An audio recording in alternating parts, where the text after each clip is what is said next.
सभी को नमस्कार। तो हम क्या देखने वाले हैं कि जो हमारे प्रिंसिपल्स ऑफ मैनेजमेंट है उसका क्या इंपॉर्टेंस है और कोई भी ऑर्गेनाइजेशन में जो प्रिंसिपल्स ऑफ मैनेजमेंट की है वो क्यों नीड होती है, क्यों जरूरत होती है कोई भी ऑर्गेनाइजेशन में। क्या लिखा है कि management principles are having special importance because they are guiding rules for the performance of function of management. मतलब जो फंक्शन ऑफ मैनेजमेंट है, जैसा कि पहले भी मैंने बताया था कि प्लानिंग हो गया, ऑर्गेनाइजिंग हो गया, स्टाफिंग हो गया, कंट्रोलिंग हो गया, डायरेक्टिंग हो गया, तो जितने भी फंक्शन है उसमें जो मैनेजमेंट का रोल होता है वो बहुत ही इंपॉर्टेंट रोल प्ले किया जाता है मैनेजमेंट के द्वारा। Management principles are not rigid like दो प्रिंसिपल ऑफ फिजिक्स और केमिस्ट्री, जैसा भी हमने ऊपर बात की थी कि nature of management of principles में कि जो मैनेजमेंट के प्रिंसिपल्स है वो रिजिड है, ये मतलब not hard, it's apply according to the need and circumstances. और जैसे भी हमारी कंडीशन हो क्रिएट हो उस हिसाब से हम अपने प्रिंसिपल्स को चेंज कर लें उस सिचुएशन के हिसाब से। तो मतलब रिजिड नहीं होना चाहिए, ये फ्लेक्सिबल होना चाहिए प्रिंसिपल्स ऑफ मैनेजमेंट। और जो कोई भी ऑर्गेनाइजेशन में जो प्रिंसिपल्स है ना, इनका इंपॉर्टेंट रोल प्ले होता है। क्या है कि अगर हमारा प्रिंसिपल्स ऑफ मैनेजमेंट उतना अच्छे से फॉर्मुलेट नहीं है तो हमारे जो कोई भी ऑर्गेनाइजेशन का एंड डिजायर्ड गोल है वो कभी भी अचीव नहीं हो पाएगा। क्या है कि अगर एंड रिजल्ट अचीव नहीं हो पाएगा, क्यों नहीं अचीव होगा? अगर हमारा प्रिंसिपल्स ऑफ मैनेजमेंट अगर अच्छे से फॉर्मुलेट या इंप्लीमेंटेड नहीं है तो जो हमारे सबॉर्डिनेट से वर्कर है वो मनमाना काम करेंगे, अपने हिसाब से काम करेंगे, तो एंड रिजल्ट अचीव नहीं हो पाएगा। यही इसमें बोला है, जैसा कि जॉर्ज आर टैरी भी बोल रहे हैं कि एक्सप्लेन कर रहे हैं importance of principles of management through these words. क्या बोल रहे हैं कि principles of management are important to managers as the knowledge of table of strength for civil engineer. कितनी बड़ी बात कहते हैं जॉर्ज आर टैरी ने कि जैसे कोई सिविल इंजीनियर के लिए स्ट्रेंथ पता होती है कि क्या उसका रोल है, क्या कोई भी बिल्डिंग या कोई भी साइट में क्या कैसे कराना है या कैसे वर्कर से काम निकालना है, वो सब जैसे सिविल इंजीनियर वर्क करता है उस प्रकार से हम बोल सकते हैं कि एक ऑर्गेनाइजेशन में उसी तरह से प्रिंसिपल्स ऑफ मैनेजमेंट वर्क करते हैं। किसके लिए? मैनेजर्स के लिए। जैसे भी मैनेजर्स उन प्रिंसिपल्स ऑफ मैनेजमेंट को सबॉर्डिनेट्स को डायरेक्ट करेगा, बताएगा, उस हिसाब से हमारे वर्कर या सबॉर्डिनेट्स काम करेंगे।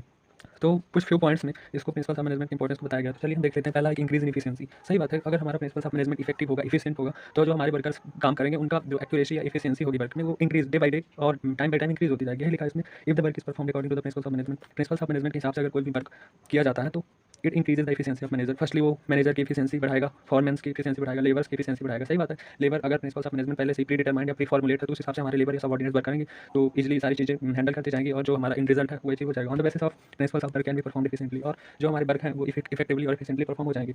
This principles helps in completing work in less time. और यही लिखा है कि मतलब कोई भी जो वर्क है वो जितना टाइम एलोकेट किया गया है उस, और फिर हम लास्ट में कंपैरिजन कर लेते हैं कि जो हमारा स्टैंडर्ड टाइम जितना एलोकेट किया गया था उस टाइम वर्क वो परफॉर्म हो रहा है कि नहीं परफॉर्म हो रहा है। ये सब किससे पॉसिबल है? हमारे मैनेजमेंट के प्रिंसिपल तरीके से पॉसिबल है। दूसरा पॉइंट है helpful in training. Work is completed through process और मेथड। सही बात है, सीक्वेंस ऑफ स्टेप्स कोई भी प्रोसेस अगर परफॉर्म करते हैं उसी से हमारा वर्क एक एक प्रोसेस को एक एक स्टेप को हम जब करते जाते हैं तो कोई भी वर्क है वो लिमिटेड टाइम में हम अचीव कर सकते हैं या परफॉर्म कर सकते हैं। These principles are very much helpful in process of training. Training की जो प्रोसेस है उसमें भी इसका प्रिंसिपल्स जो होते हैं मैनेजमेंट के बहुत इंपॉर्टेंट रोल होता है। At the time of training principle क्या बोल रहा है? Principles of discipline. सही बात है, जब हम मैनेजर से या सुपीरियर है वो अपने सबऑर्डिनेट्स को ट्रेंड करता है तो उसमें मोस्ट इंपॉर्टेंट डिसिप्लिन आ जाता है सबऑर्डिनेट्स में या वर्कर में। This principle act as a rule during the training. ये एक रूल्स नियम सिखाते हैं प्रिंसिपल्स ऑफ मैनेजमेंट कि आपको जो हमारा प्री डिटरमाइंड प्रिंसिपल्स बने हैं उसी हिसाब से काम करना है, तो वो ट्रेनिंग में बहुत हेल्प होती है सुपीरियर सबऑर्डिनेट्स या वर्कर्स को। The management principles are helpful for the managers as well as trainers. तो इस प्रकार हम कह सकते हैं कि जो मैनेजमेंट के प्रिंसिपल्स हैं वो जितना इंपॉर्टेंस मैनेजर के लिए है उतना ही इंपॉर्टेंस ट्रेनर्स के लिए भी है। थर्ड पॉइंट है कि डिटेल नॉलेज ऑफ मैनेजमेंट। सही बात है, अगर हमारा मैनेजमेंट इफेक्टिव होगा तो हमारे जो मैनेजमेंट है उसकी भी नॉलेज हो जाएगी। जो प्रिंसिपल्स हमारे इफेक्टिव वर्क कर रहे हैं कहाँ कौन से, मतलब जैसे लेवल हो गए अपने ऑर्गेनाइजेशन के, top level, middle level, lower level, तो हम तीनों उसमें देख सकते हैं अपने कि जो हमारा प्री डिटरमाइंड प्रिंसिपल्स फॉर्मुलेट किए गए हैं वो सही से काम कर रहे हैं कि नहीं कर रहे हैं। इसमें भी बताया गया कि with the help of management principles only management can be define. What is management? तो जानते हैं कि मैनेजमेंट ह्यूमन बिहेवियर से रिलेटेड है। डिटेल स्टडी हम पहले भी पढ़ चुके हैं। तो nature of management can be determined through principles of management. और नेचर जो होता है वो प्रिंसिपल्स ऑफ मैनेजमेंट का डिटरमाइन कर चुके हैं पहले भी। Principles of management increase the knowledge of management. इस प्रकार हम कह सकते हैं कि प्रिंसिपल्स ऑफ मैनेजमेंट की मदद से हम कोई भी मैनेजमेंट फॉलो हो रहा है कोई भी ऑर्गेनाइजेशन उसको हम देख सकते हैं, उसको हमको नॉलेज हो जा सकती है। फोर्थ पॉइंट बोला है useful for research.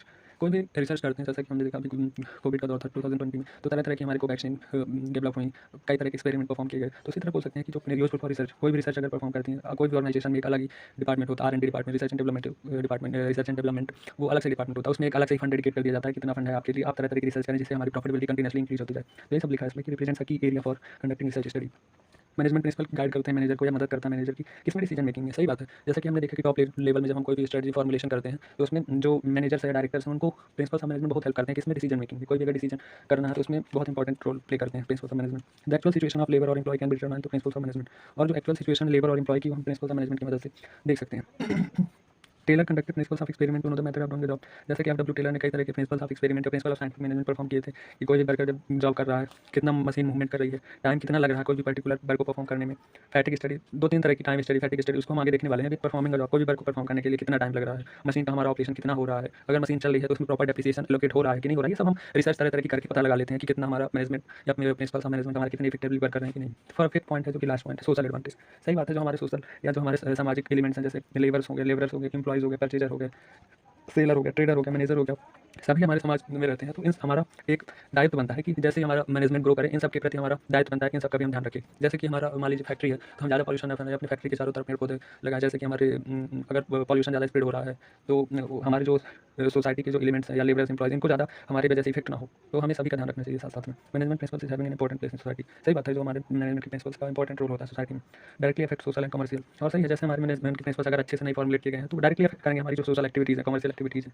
Help in detail study. सही बात है, ये तो पहले से पढ़ चुके हैं कि मैनेजमेंट प्रिंसिपल्स को जो ह्यूमन बिहेवियर की डिटेल स्टडी की जाती है कि कैसे हमारे सबऑर्डिनेट्स हैं उनकी डिटेल स्टडी की जाती है। ये सब किया था हमने, मोशन स्टडी, टाइम स्टडी, ये सब कई तरीके से हम कर सकते हैं। तो हम ये कंक्लूड कर सकते हैं कि जो प्रिंसिपल्स ऑफ मैनेजमेंट का है, एक टॉनिक की तरह वर्क करता है। जैसे कि हम देखते हैं कि हमें कोई भी वायरल इन्फेक्शन हो गया तो एक टॉनिक ले लिया और हम ठीक हो जाते हैं। उसी प्रकार हम कह सकते हैं कि अगर मैनेजमेंट हमारा इफेक्टिव और एफिशिएंट है, तो कोई भी ऑर्गेनाइजेशन का इन रिजल्ट डेफिनेटली अचीव होगा। बशर्ते क्या कंडीशन है कि हमारा जो प्रिंसिपल्स ऑफ मैनेजमेंट है वो हर स्टेज में, हर ऑर्गेनाइजेशन लेवल में, तीनों level, top level, business level, functional, सभी लेवल में अगर परफॉर्म हो रहा है, तो हमारा जो एंड रिजल्ट है वो डेफिनेटली अचीव होकर ही रहेगा। यही लिखा है कि सक्सेस और फेलियर ऑफ मैनेजमेंट डिपेंड्स, किस पर डिपेंड करेगा हमारा सक्सेस और फेलियर मैनेजमेंट का, इतना हमारे जो प्रिंसिपल्स ऑफ मैनेजमेंट कहाँ तक हमारे प्रिंसिपल फॉलो हो रहे हैं। सही बात है कि हमारा जो प्रिंसिपल हमने हमारी जो टॉप लेवल के बोर्ड ऑफ डायरेक्टर्स है, वो मैनेजर्स है, वो जो भी स्ट्रेटजी फॉर्मुलेट किए हैं या जो भी मैनेजमेंट के प्रिंसिपल बनाए हैं, वो इफेक्टिवली और एफिशिएंटली फॉर्मुलेट हो रहे हैं या नहीं हो रहे हैं। अगर इफेक्टिवली फॉर्मुलेट होंगे तो हमारा जो एंड रिजल्ट है वो अचीव होगा। चलिए आज का यही कंक्लूड करते हैं lecture. Thank you so much.